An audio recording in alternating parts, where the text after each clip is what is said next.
So, Bob, the issue here in this campaign appears to be revolving around law and order, law enforcement, and the issue of police defunding. You've been accused by your opponent of defunding the sheriff's office through back channels, and from your own publicity, we've heard that's not the case. Can you clarify that issue for us? Yeah, I have long maintained that the number one role of government is to keep us safe and secure. If we're not safe and secure, nothing else really matters. And during my time in Campbell County, I served for 4 years from January 16 to January of 2020. And during those 4 years, I prioritized law enforcement, public safety. I was frankly the best friend on the board of supervisors that Campbell County had. I advocated, for example, and saved really keeping school resource officers, unlike my opponent, who has called for elimination of school resource officers in Charlottesville, which obviously puts the kids at risk. I actually advocated to make sure we kept those and was not willing to cut any school resource officers in order to save money on the budget. But to the greater point, and this exposes the lie that my opponent is perpetuating through his ad campaign, the public record shows, and it's the meeting minutes, it's easily verifiable, that the Campbell County funding for the sheriff's department went from $4 million in my first year to $4,685,000. $4 million to $4,685,000. That $685,000 increase over 4 years represents a 17% increase in the budget. That's the facts that any citizen can look up, any journalist can look up to confirm, and that needs to be included in any reporting that's done. Furthermore, the Campbell County sheriffs had the highest pay when I left office, had the highest pay of those counties in Region 2000, what we call Region 2000, Lynchburg and the surrounding counties of Appomattox, Amherst, Bedford, and Campbell. Campbell County at nearly $37,000 for a starting deputy was the highest in Region 2000. Not where we want it to be. I'm sure they're still working to improve that since I left there back in January, but those are the facts as it relates to funding police on my record in Campbell County. Contrast that with my opponent, whose own record, his own voice that we've used in recordings with our own ads, have called for defunding the police. He did that in an interview with the other affiliate network up in Charlottesville, I won't say since I'm talking with you, and then a different affiliate network in Lynchburg. In both of those interviews, he called for defunding the police. So our records are clear. That's why I'm endorsed also by the overwhelming number of sheriffs in the 5th District, and you're going to see that coming out in advertising as well. Gotcha. Now, would you classify yourself as a law and order guy then in general, because that's become an issue nationwide? Absolutely. Unlike my opponent, who has marched with and knelt with the radical BLM movement. This is an organization that he has to own what they say they stand for. They call police terrorists. They say we're paying police to kill us. They call for the elimination of all police and border patrol and the elimination of all correction facilities. My opponent has marched with them, has knelt with them, has reposted messages they put out. However, we have done 8 Back the Blue rallies throughout the district where we are asked the community to come together, show their support for the sheriff's deputies, for law enforcement, because they go to work every day to keep us safe. They literally go to work, as you know, every day, not knowing what the day holds, not knowing if they'll come back in the same condition that they left. They stand on the line for us. They stand in the gap for us. They have our backs. And we wanted to show that our campaign and the majority of citizens in the 5th District support our police. Do you think that's the pivotal issue in this race? I think it's a very important issue. As I said, the number one role of government is to keep us safe. On the federal level, that looks like, protecting our borders, having a strong military, protecting us from foreign invasion, and when necessary, supporting state and local law enforcement when they need it to keep order in our cities, which, of course, the Democrat Party throughout the nation, these urban centers, these large cities have not done that. So I do think it's one of the most important issues because, again, safety and security is number one for most people, especially when it's threatened. But secondly, it just illustrates the difference, not only between me and my opponent, but the difference between the visions for America between the Democrat Party and the Republican Party. This election is the most important election of our lifetime, and the stakes couldn't be higher, and the distinction couldn't be more clear in the direction that we want to take the country. With respect to the rallies, the protests that we've seen this summer, where would you draw the line between people's sort of right to draw attention to what they think is a disparity in the way that society treats them here in the United States versus crossing a line somewhere? Oh, it's a very clear line. It's very clear, I think, to most Americans. Thankfully, we live in the greatest country in the world, and we have the right in our Constitution to peacefully protest. Keyword, peacefully protest. I have participated in peaceful protests. I was at the March for Life in Washington back in January with some 500,000 people. I was at the gun rally in January also in Richmond with some 50,000 people. But just contrast that with the quote, they're not protests, the riots in the cities today that are not peaceful. When I was in Richmond with those Second Amendment advocates, those Second Amendment friends, of which I am a concealed carry Second Amendment enthusiast myself, of course, as one of the essential rights given to us by God, but in this country, recognized in our Constitution. But you had 50,000 people in Richmond, Virginia, a lot of hardware on display, a lot of artillery, for lack of a better word, and it was peaceful. Nobody was threatened. Nobody was assaulted. No property was destroyed. We left it better than we found it, the police said. It was cleaned up. It was orderly. That is a peaceful protest where citizens came together and sent a message to the government, hey, we're going to stand strong behind the Constitution. We're not going to allow our constitutional rights to be trampled. That is totally different than what we're seeing in the cities today with these riots where there's attacking innocent civilians, destroying property. We have no right to do that by law, no right under the Constitution to do that. They're actually attacking law enforcement. Law enforcement's being told to stand down. Everybody knows the clear difference there between what is a protest, which is a statement, our right to assemble, our right to speech, our right to expression that's guaranteed us in the Constitution, versus violence. And so clearly the violence is the distinction there. Got it. And while we're on the topic of the Second Amendment, I know that you are a strong supporter of gun rights. Do you want to get on the record with that?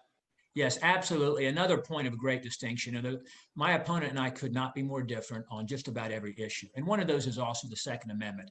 He is in favor of red flag laws. He is in favor of assault weapon ban and high magazine bans. He is on record with registration in terms of universal background checks. I don't believe in any restrictions on the law, on the rights of law-abiding citizens to exercise their Second Amendment rights. The Constitution says shall not be infringed. James Madison, who was the first congressman from this historic 5th district, he said over 200 years ago, Americans have the right and advantage of being armed, unlike the citizens of other countries whose governments do not trust them. It was radical when the founders gave it to us. It was intended to ensure that we remain a free people. Yes, it's important from, lots of folks like to, hunting and recreation. Yes, it's important for self-defense, but most important is a check against tyranny to make sure we remain a free people. And it's interesting, John, that the same party that we were just talking about that wants to allow the violence in our cities to go unchecked, unrestrained, and even celebrates it in a sense, calling it some kind of peaceful protest, which we know that is not. We've got the video to prove and observe that. We've got the dead police officers to prove that, the dead innocent citizens to prove that. But the same party that wants to celebrate the violence in our cities and wants to defund our police also wants to take away our rights to defend ourselves with our Second Amendment. My opponent is silent on the Second Amendment. We've done a number of Second Amendment rallies. We just did one in Nelson County just over the weekend. We've done them in Fluvanna County, Fauquier County, all over the district. I've been to a couple of those in Richmond as well, because the Second Amendment is a guarantor or protector of all of our other rights. It ensures that we remain a free people and that the Constitution is protected. All right. Talk to me about your wrestling commercial. So you've had a lot to do with wrestling historically. That's not something that just came up, and you're wrestling with your son, right? Yes, I grew up as a wrestler. My brothers and I were all wrestlers. I started wrestling when I was a young kid. I earned a partial scholarship to Liberty University and wrestled there when I studied finance. As my boys, as we had our children, I started to coach youth wrestling when my boys were just little. I started the elementary wrestling program at Liberty Christian Academy where my boys attended, which is actually where I attended as well. And so I coached for 15 years on the elementary, middle, and high school level. My boys were both all-state wrestlers. It's a part of our lives. We're kind of a wrestling family. And my staff had the idea of doing kind of a lighthearted ad that would kind of stand out from the standard typical political ads. Sometimes it ends up being just noise with all the ads sort of being the same. So we wanted to put a lighthearted face on the difference, just hit a couple of key issues, something that might be memorable, that would kind of present just a positive light as far as a candidate goes. So we've got a lot of positive feedback from it. And my son was kind to let Dad to prevail, if you will, in the video for the purposes of the ad. So all things being equal, he he'd have taken you down, right? Yeah, I could whoop him when he was in elementary school, but now that Dad's 55 and he's 21, he's in a little bit better shape than I am. So yeah, he was being gracious. I gotcha. I understand that for sure. I was mountain biking with my 30-year-old son this past weekend, and I didn't have much for him like I used to. All right, not to make it about me. How is fundraising going for you? Very well. We're really getting a lot of momentum from that. We have raised over $800,000 since we became the nominee back in mid-June. We've got the party behind us investing in the campaign. We're going to soon, as you're going to see, file a financial report. You had to close the books on September 30, so you'll see a strong report when we do that come early this month. That'll be released to the public, of course, whenever that timetable exactly is. We've got some outside groups investing in the campaign. So we're actually doing very well raising money from people in Virginia, from people in the district. Very different than my opponent. My opponent is getting millions of dollars from outside the district, from outside groups, from the billionaire class that funds Democrat campaigns. Democrats seem to be awash in cash every election cycle. You can speculate on your own as to what that reason is, but they will have millions of dollars from outside the district. That's why he was able to get on TV before we were. But now we're on TV competing, exposing that he is not a moderate, he's not a bipartisan, he's a hard left radical socialist.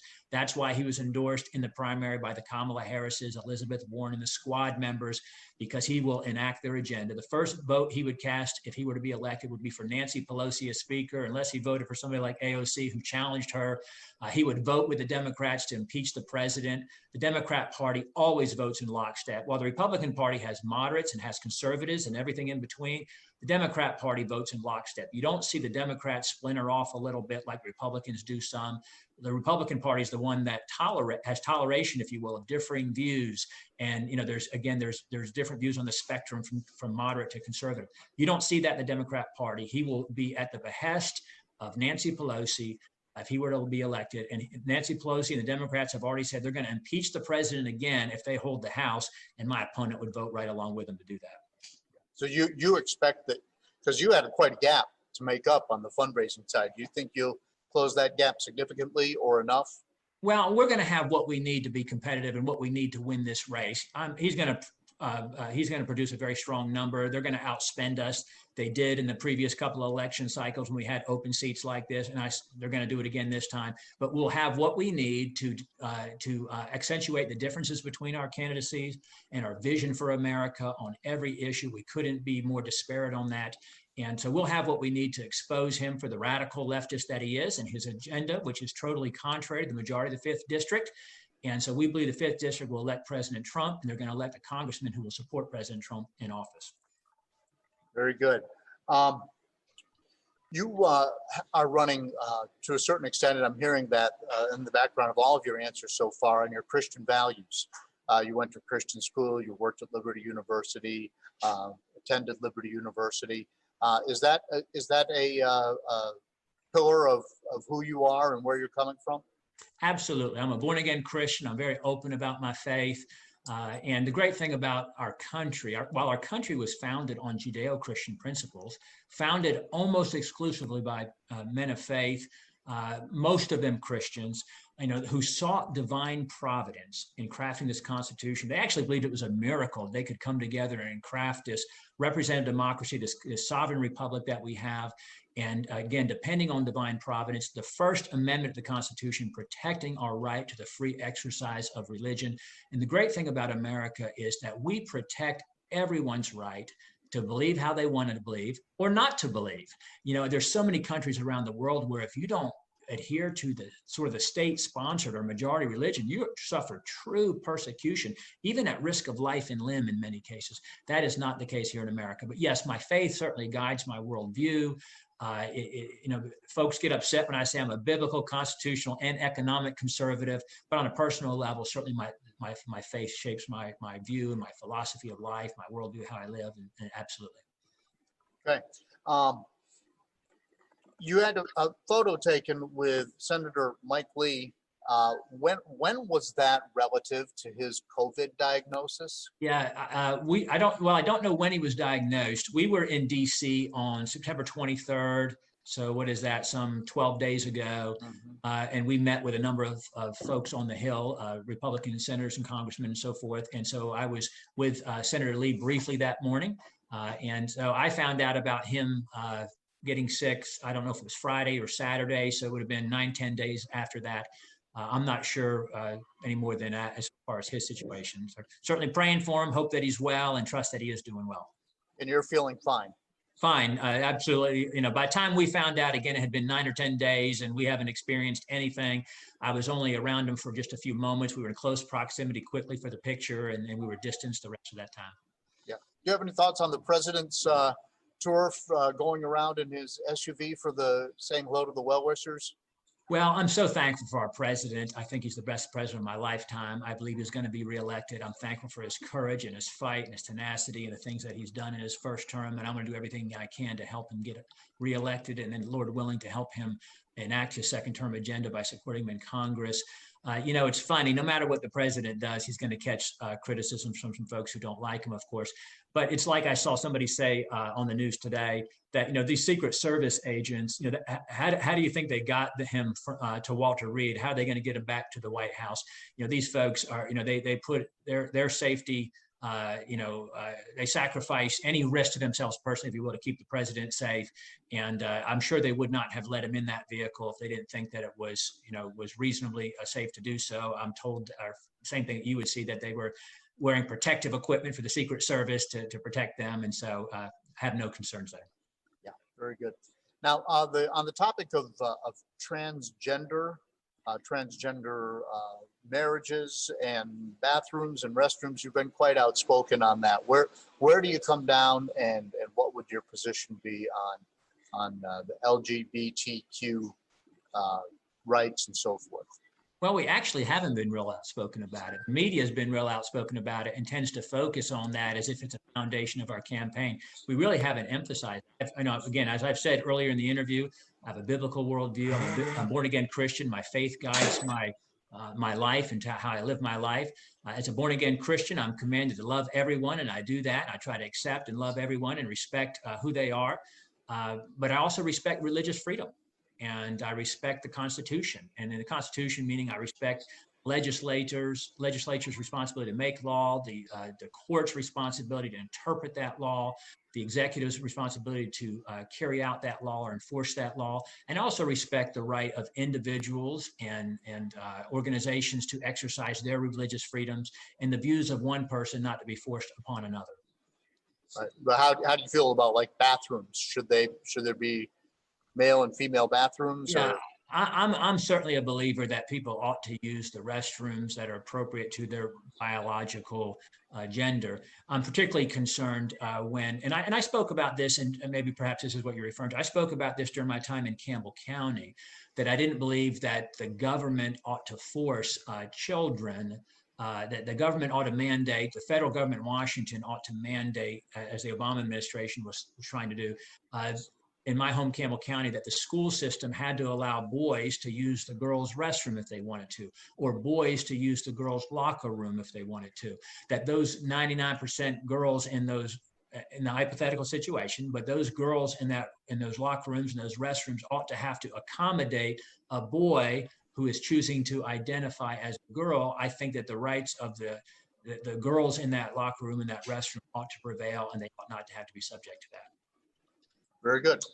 Homeschooling. You are very much in favor of homeschooling. That's something that we hear a lot from people who identify and not identify, but who lead with Christianity. So is that where that's coming from? Or well, I've not really ever advocated for homeschooling per se. Right. My wife and I sacrificed to send our kids to Christian school. What that meant was we're a middle income family, but what we did was, you know, we forego the newer vehicles and the extra spending in order to tighten the belt, because we chose Christian school for our children. And so what I have advocated for is supporting families in school choice. That I think Virginia ought to offer school choice like other states do. I think Virginia ought to offer education savings accounts like other schools do. I think parents ought to be more in control of education. I think the dollars ought to follow the children. I do believe that homeschool children, I very much have advocated for this, ought to be able to participate in extracurricular and athletic activities During my time in Campbell County, every year I advocated or lobbied the state to pass a Tebow bill like they have in Florida, where Tim Tebow famously, as a homeschool kid, was able to play on his high school football team because his family is paying those same taxes. And if we say we care most about the children, then how do we say we're doing the best interest of the children? We don't let them participate in band or choir or theater or dance or sports or whatever they might want to, as long as they meet the academic standards that are required. So really what I've advocated for is supporting families and parents who choose homeschool education or private or Christian school education.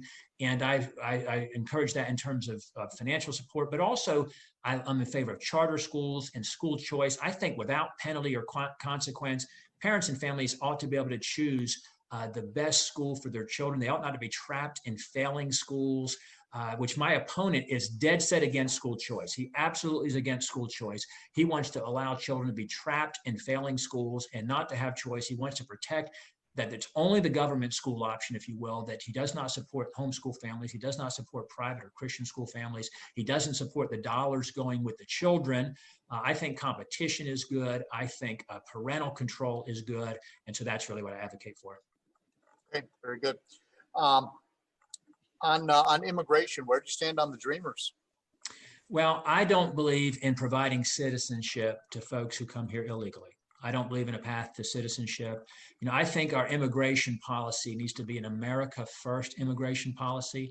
Again, as a born again Christian, I love immigrants. I have compassion on those who come here for a better life for their family. We're a nation of immigrants. But it's been estimated that 5 billion of the world's 7 billion population would come here if they could. We represent about 5% of the world's population. And out of that 95% that don't live here, some 70%, again, 5 billion out of 7 billion would come here if they could. And we understand and we appreciate that. And I love immigrants. I love individual immigrants. But our immigration policy has to put America first, American workers first, and has to be a merit-based policy that requires people to come here legally, doesn't allow people to game the system or take advantage of lax laws. We need to enforce the laws that we have on the books. We need to secure the border. The president has made great strides with that. We've got to complete the border wall. Joe Biden and Kamala Harris have said if they win, they will tear down the wall, not just stop the wall, but tear down the wall. How can anyone be against securing our southern border and having and preventing illegal immigration, which if the pandemic has illustrated anything, that's a national security issue. It's an economic issue, and being selective of who we let in our country is also a healthcare issue. My opponent would vote in lockstep with Biden and Harris and AOC and Pelosi to allow illegal immigration. The Democrat Party is the party of open borders, sanctuary cities, all the rights and privileges of citizenship to someone who's here legally or illegally. Again, I believe in a merit-based system that makes us stronger, that requires patriotic assimilation, that we do manage immigration in a way that stabilizes our population, meets some needs that we have for skilled workers and things that can make us stronger as a nation. But I don't believe in rewarding illegal behavior. All right, very good. Now the Dreamers, of course, would say, well, they didn't have any choice than that; they were just born here. Would you draw a different line? Well, and again, I have compassion for that because that's the illegal behavior of their parents, if you will. But I think we need to look at birthright citizenship, for example. That someone can be here illegally and have a child, whether intentionally or unintentionally, and then now there's the path to citizenship, if you will, because the child under our current law is automatically a citizen. And now how do we penalize the parents when the child is a citizen? I think we need to revisit that, because I don't think that's what was in mind when we passed the amendment that allowed birthright citizenship. Frankly, that was to protect slaves, which was a good thing when it was passed. But now it's being used in a different way than I think those intended when it was passed. I think it was, I want to say 27th Amendment. I forget which amendment that is. You may know. Mm-hmm. So but at the end of the day, would you give the Dreamers citizenship, or would you ask them to leave with their parents? I think that they've got to go through the process legally like everyone else. Okay, very good. The economy. How do you feel about tariffs and American workers and protecting the American way of life? Well, again, one more example of how my opponent and I couldn't be more different. I want to continue the policies and expand upon and build upon the Trump economic policies that gave us an economy in his first 3 years that was the envy of the world, that drove down unemployment to record levels for all demographic groups, minorities at the top of the list, the way they benefited, drove wages up. We've actually seen wage increase year over year, even in the time of a pandemic, which has not happened before. The president's policies brought 5.6 million people off food stamps. President Obama and Joe Biden were ridiculed for being the food stamp administration. Millions of people went on to food stamps during that administration. And the president's economic policies have brought 5.6 million people off food stamps, 2.4 million people out of poverty, 1.4 million of which were children. It's given us that strong economy that through low taxes, almost all Americans got a tax decrease. Corporations got a tax decrease, which has helped to bring jobs back to this country, keep jobs in this country. Fair trade, which has brought other countries to the table of trying and not taking advantage of us anymore. Energy independence, a critical part of the president's policies. Remember we were paying $4 gas prices back during the Obama administration. Now we're paying $2 gas prices.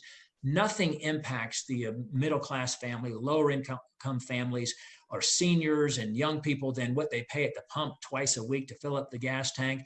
My opponent would vote with the Democrats to repeal the Trump tax cuts, to pass the Green New Deal, which would ruin our economy, would cost tens of millions of jobs, cost trillions of dollars, result in drastically higher energy and utility prices. So I support the president's fair trade policies, his low taxes, what he's done on regulation, or deregulation, I should say. The president has repealed 7 to 8 regulations for every one new regulation. He said he would repeal 2 to 1, and he's done 7 to 8 to 1. And regulations on businesses are really taxes on the consumers, taxes on us, because the business has to pass on that cost. It's estimated that the deregulation the president has already passed in his first term is saving families some $3,000 a year in lower costs because of those regulations that have been repealed. Joe Biden has threatened to reenact those regulations the president has repealed, and I stand behind the president economically. Great. How do you feel like the president's handling COVID?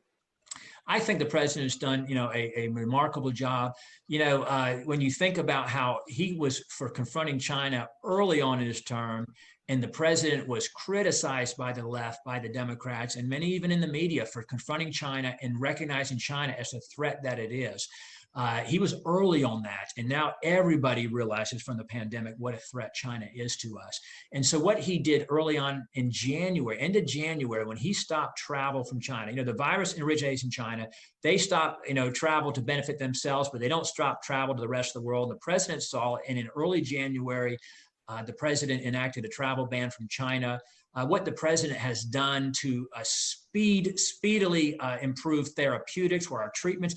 While testing is 5 to 6 million people a week now, so when you have that kind of testing, of course, positive tests are going up because you're testing so many millions more people, but the sicknesses are going down and the deaths, thank the Lord, are going down because what the president has done on therapeutics, where they say we're on warp speed to get a vaccine, hopefully that will be soon. What he's done to bring PPE, the equipment that we needed, what he did with hospital ships, what he did with bringing the private sector into producing and manufacturing the supplies that we need, protecting essential workers. And, you had governors do all kinds of different policies. Some shut down maybe more than they needed to. Some didn't shut down as much. I think now that we know that what the risks are and who is at the greatest risk, and we know what the reasonable precautions that can be taken, we've got to reopen the economy. I certainly support that. Get kids back to school. That's essential. Kids are at low risk. So, it's hard to say anyone does a perfect job with addressing a pandemic. It's kind of like a battle plan. Everybody's got a plan until the bullets start flying. You do the best that you can. You learn from it. You make adjustments like a game plan. So I think the president's done a great job, all considered. All right. Last thing I would ask you is, some of the pollsters are now calling this race too close to call. It's been historically, for the most part, a comfortably Republican district. Are you worried? Do you have any explanation for why those numbers might have drawn a little closer? Well, I think that's a clear reflection of the fact that it's an open seat, and so they always tend to think that's going to be more competitive. and the fact that our opponent has gotten millions of dollars from outside Virginia, from outside the district, while our fundings come from grassroots folks, from people. We're actually doing better than our opponent and better than the previous Republicans who held these seats in terms of getting contributions from people who live in the district, from Virginians. And so our fundraising is going well. But, the president won this district by 11 points. And in the 2019 state races, when the House of Delegates and the Senate went blue in the General Assembly, this district went 18, 19 points red, overwhelmingly Republican a year ago during the blue wave.